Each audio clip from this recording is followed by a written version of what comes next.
Hello everyone. Today we are going to see the first unit in geography, which is rocks and soils.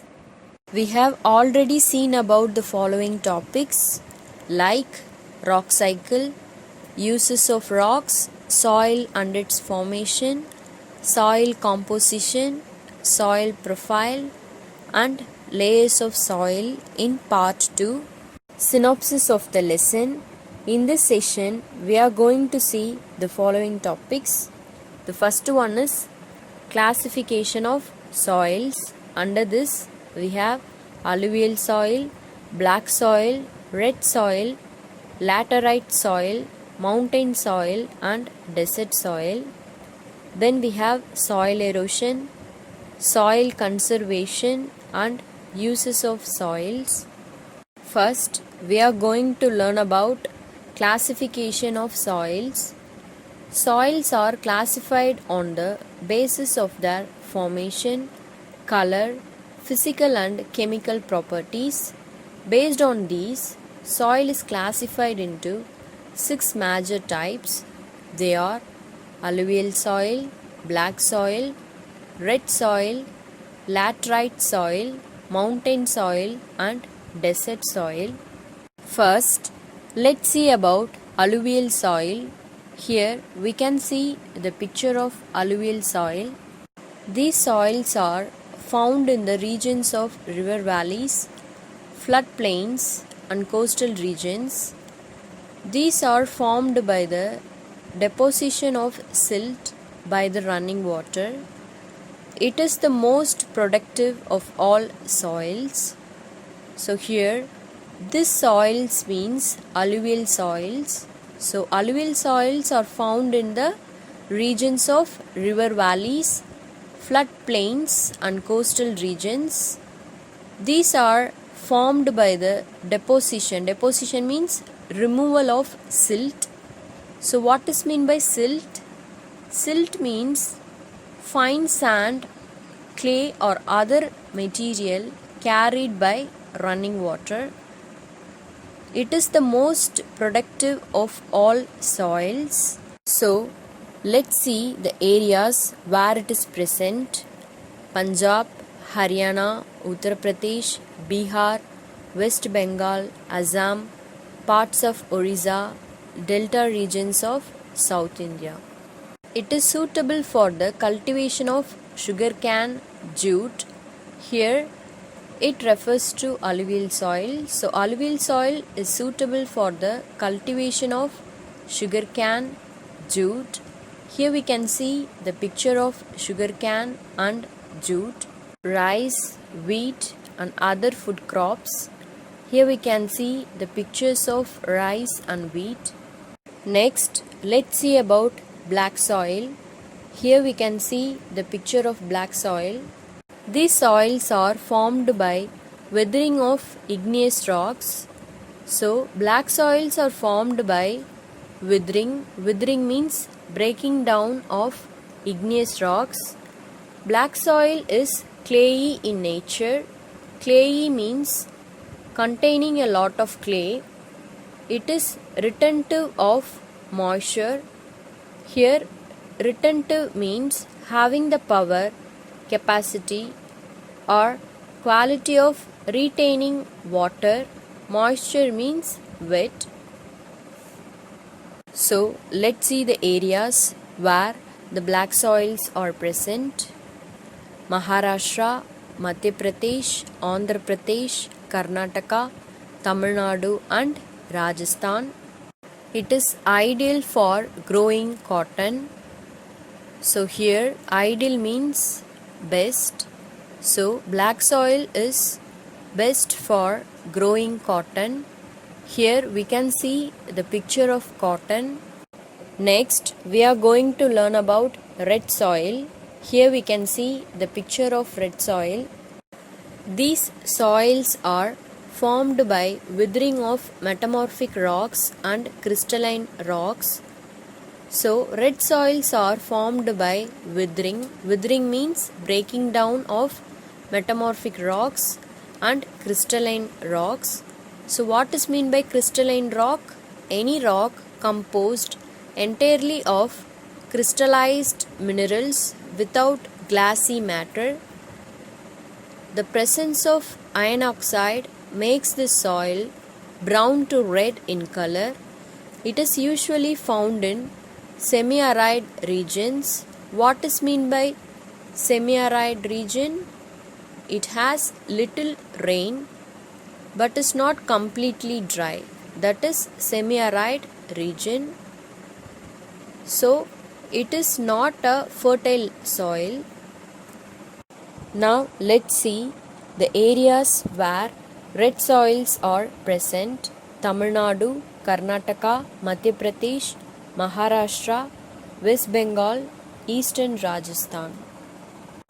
It is suitable for millet cultivation. Here it refers to red soil. So red soil is suitable for millet cultivation. Here we can see the picture of millet cultivation.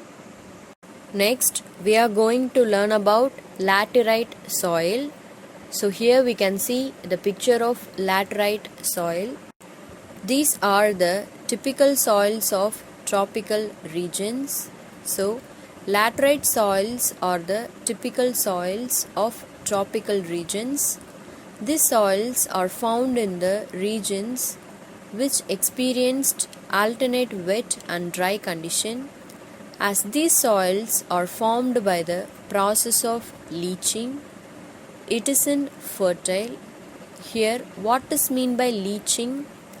Leaching is just the process of extracting a substance from a solid material that has come into contact with a liquid. So now, let's see the areas where the laterite soils are present. Parts of Assam, Karnataka, Tamil Nadu, Andhra Pradesh, Madhya Pradesh and Kerala. It is suitable for plantation crops like tea and coffee. Here it refers to laterite soil.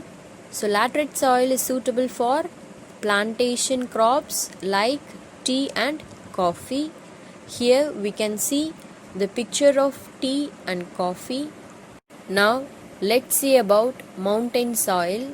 Here we can see the picture of mountain soil. These soils are found over the slopes of mountain. So mountain soils are found over the slopes of mountain. Soils in these regions are thin and acidic. However, characteristic of soil differs from region to region based on the altitude. Now let us see the areas where mountain soils are present like Assam, Kashmir, Arunachal Pradesh. Next, we are going to learn about desert soil. Here we can see the picture of desert soil. These are sandy soil found in the hot desert regions. So, desert soils are sandy soil found in the hot desert regions. These soils are porous and saline. Porous means allowing liquid or air to pass through. Saline means salty or containing salt. Since it is infertile, agriculture in these soils are not so successful. So let's see the areas where desert soils are present like Sahara Desert, Thar Desert, etc. Next, let's see about soil erosion. Here we can see the picture of soil erosion. First, we have to know what is meant by soil erosion. Soil erosion is the removal or destruction of the top layer of soil by natural forces and human activities. Soil erosion reduces the fertility of soil, which in turn reduces the agricultural productivity. Running water and wind are the major agents of soil erosion. Now we are going to learn about types of soil erosion: sheet erosion, rill erosion and gully erosion are the major types of soil erosion. First, let's see about sheet erosion. Sheet erosion is the removal of the thin layer of topsoil by raindrop splash or water runoff. Here we can see the picture of sheet erosion. Next, let's see about gully erosion. In gully erosion, the surface runoff is very high. Gullies resemble large ditches or small valleys, are meters to 10 meters in depth and width. Here we can see the picture of gully erosion. Next, we have rill erosion. If sheet erosion occurs with full force, the runoff water moves rapidly over the soil surface. It cuts well-defined finger-shaped groove-like structures. It appears as thin channels or streams. It is known as rill erosion. So here we can see the picture of rill erosion. Next, we are going to learn about soil conservation. Soil conservation is the process of protecting the soil from soil erosion to maintain its fertility. The methods that are widely practiced for conserving soil are afforestation. So what is meant by afforestation? Afforestation is the process of introducing trees and tree seedlings to an area that has previously not been forested. Afforestation can be done through tree planting and seeding, naturally or artificially. So here we can see the picture of afforestation. Controlled grazing. So what is meant by controlled grazing? It includes any system in which the producer controls the grazing pattern of the cattle. Here we can see the picture of controlled grazing. Construction of dams. Here we can see the picture of dam.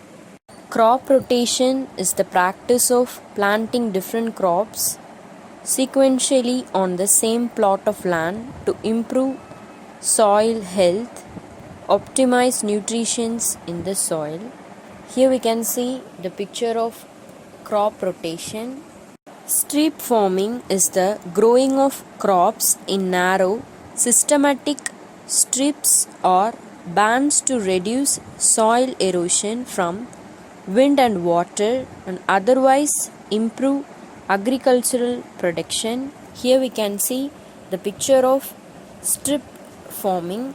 Contour ploughing is the farming practice of ploughing and planting across a slope following its elevation contour lines. These contour lines create a water break which reduces the formation of rills and gullies during times of heavy water runoff, which is a major cause of soil erosion.